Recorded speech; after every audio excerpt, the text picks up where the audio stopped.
Good morning students. आज मैं आपको chapter 4 linear equation in two variables कराऊंगी, यानी कि दो चरों में रैखिक समीकरण, और उसकी एक्सरसाइज 4.1 एंड 4.2 डिस्कस करेंगे हम।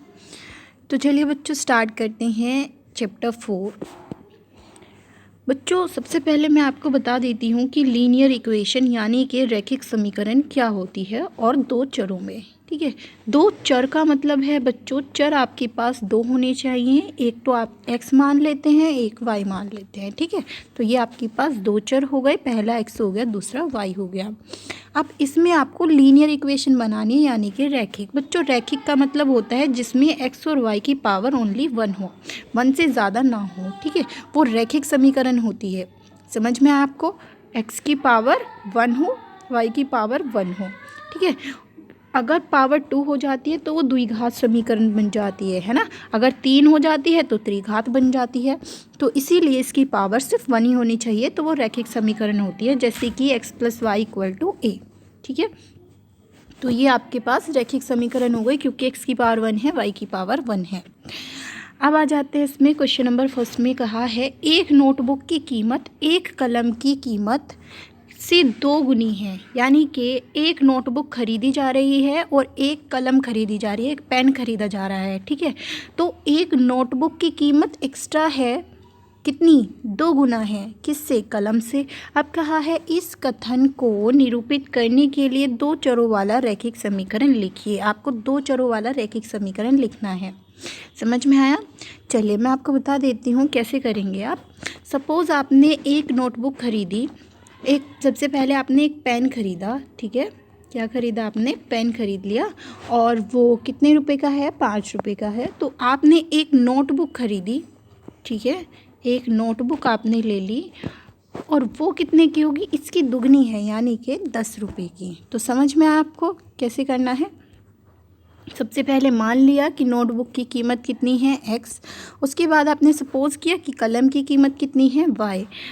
अकॉर्डिंग टू क्वेश्चन बच्चों इसमें कहा है कि नोटबुक की कीमत दुगनी है कलम की कीमत की। तो नोटबुक की कीमत मैंने यहाँ पर x मानी है, क्योंकि अभी हमें पता नहीं है कितनी है। कलम की कीमत y मानी है, तो ये 2y हो जाएगा, 2 की मल्टीप्लाई y में होएगी।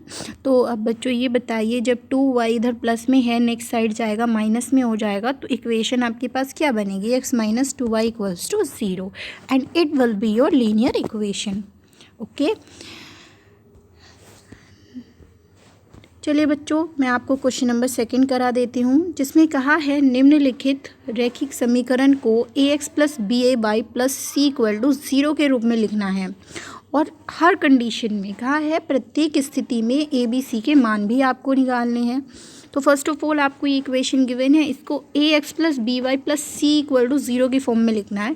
तो बच्चों ये जो कांस्टेंट टर्म है 9.35 बार, वो आपका साइड में लिखा हुआ है। ठीक है, राइट साइड में लिखा हुआ है, आपको उसको लेफ्ट साइड में ही लेके आना है। तो कैसे लेके आएंगे? ये टर्म इधर पॉजिटिव है, इधर आएगी नेगेटिव हो जाएगी। अब इधर तो कोई टर्म नहीं बची, तो यहाँ पर क्या आ जाएगा? 0, यानी कि 2x + 3y, ये इधर आएगी -9.35 बार।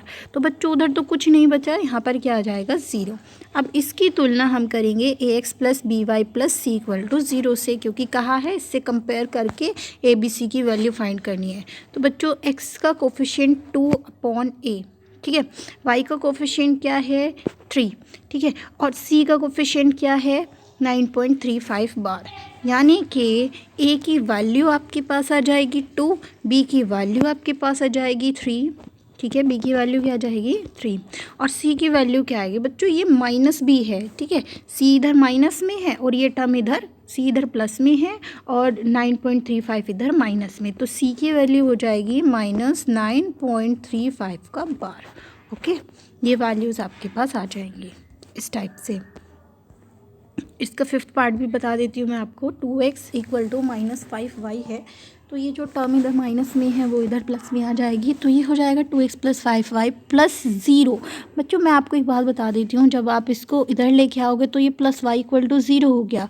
अब यहाँ पर c के लिए कोई टर्म नहीं बची, जिसके लिए कोई टर्म नहीं बचती है उसको हम क्या सपोज कर लेते हैं? 0, यानी कि c के प्लेस पे हमने 0 सपोज कर लिया। अब इसकी तुलना आप ax + by plus c equal to 0 से करेंगे तो ए की वैल्यू आपके पास 2 आ रही है, बी की वैल्यू आपके पास 5 हो जाएगी और सी की वैल्यू क्या हो जाएगी 0, क्योंकि सी तो उसमें था ही नहीं, सी 0 था तो सी की वैल्यू 0 हो गई।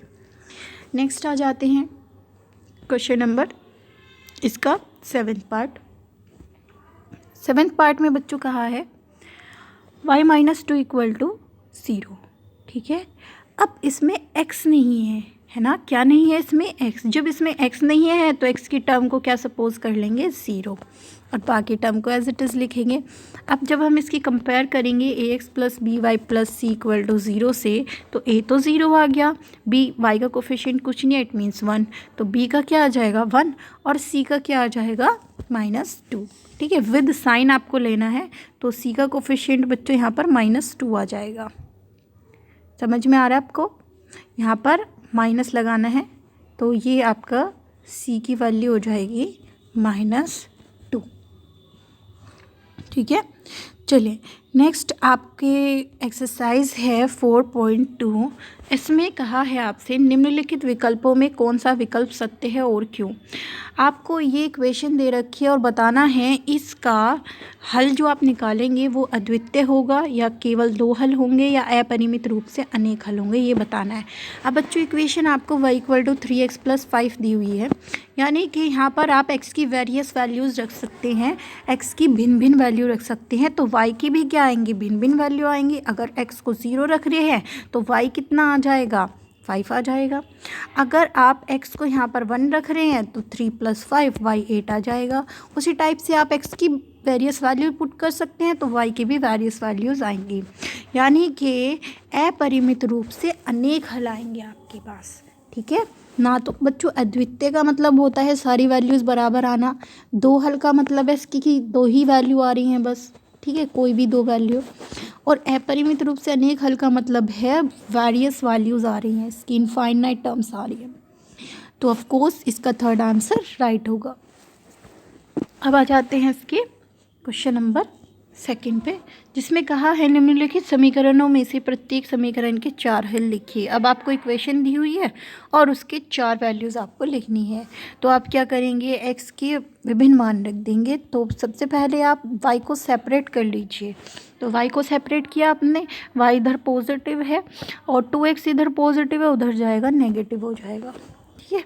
यहाँ पर आप x की वैल्यूज़ पुट करेंगे, y की वैल्यूज़ आ जाएंगी। पहले आपने x को यहाँ पे 0 पुट किया, ठीक है, तो ये 0 हो जाएगा, यानी कि y 7 हो गया। तो यानी कि जब आप इसको ब्रैकेट में लिखते हैं तो x की वैल्यू पहले और y की बाद में लिखते हैं, ठीक है। उसी तरह से अब x को क्या रखा आपने 1 रखा, तो y की वैल्यू क्या आएंगी, जब आपने यहाँ पे x के प्लेस पे 1 पुट किया तो 7 - 2 कितना हो गया 5, तो ब्रैकेट में आपका क्या आएगा 1 रखने पे y 5 आ गया। उसके बाद आप x को 2 पुट करेंगे तो y कितना हो जाएगा बच्चों 3 आ जाएगा, तो ये 2 3 हो गया। y को x को 3 रखेंगे तो y यहाँ पर 1 हो जाएगा, तो 0.31 हो गया। 4 ही वैल्यूज़ आपसे कहा था इसमें। इसका सेकंड पार्ट भी देख लो बच्चों, इसमें है πx + y = 9, यानी कि y = 9 - πx, πx इधर पहुँच जाएगा माइनस में, है ना। y को सेपरेट कर लेंगे। अब हम x की वेरियस वैल्यूज़ रखेंगे और y की वैल्यू फाइंड हो जाएगी। जब आप x को यहाँ 0 रखेंगे तो ये तो 0 हो गया पूरा, तो 9 बचा, y 9 आ जाएगा।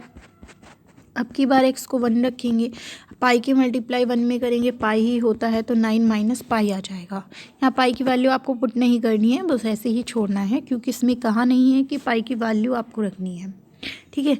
अब आप 2 रखेंगे तो ये 2 रखने पे 9 - 2 पाई, 3 रखेंगे तो 3 रखने पे 9 - 3 पाई, तो इस टाइप से आपकी ये 4 वैल्यूज़ आ जाएंगी, ठीक है। पहले x की रखते हैं ब्रैकेट में, फिर y की रखते हैं। अब बच्चों इसका नेक्स्ट क्वेश्चन मैं आपको बता देती हूँ, जिसमें कहा है k का मान ज्ञात कीजिए जबकि x = 2 और y = 1 समीकरण के हल दिए हुए हैं और समीकरण आपको दी हुई है 2x + 3y = 4। अब इसमें क्योंकि ये दोनों ही इसके हल हैं समीकरण के, यानी कि इसको सेटिस्फाई करेंगे तो ये वैल्यूज़ आपको इसमें पुट करनी है। x के प्लेस पे 2 पुट करेंगे और y के प्लेस पे 1, तो 2x + 3y = k, ये इक्वेशन है। x के प्लेस पे आपने 2 रख दिया, वाई के प्लेस पे आपने 1 रख दिया इक्वल टू के। तो बच्चों 2 की मल्टीप्लाई 2 में करी 4, 3 की मल्टीप्लाई 1 में करी 3 इक्वल टू के। अब 4 और 3 तो 7 होते हैं, यानी कि के की वैल्यू कितनी आ गई आपके पास, 7 आ गई। ठीक है, इस तरह से। आई होप स्टूडेंट्स आपको समझ में आ गया होगा।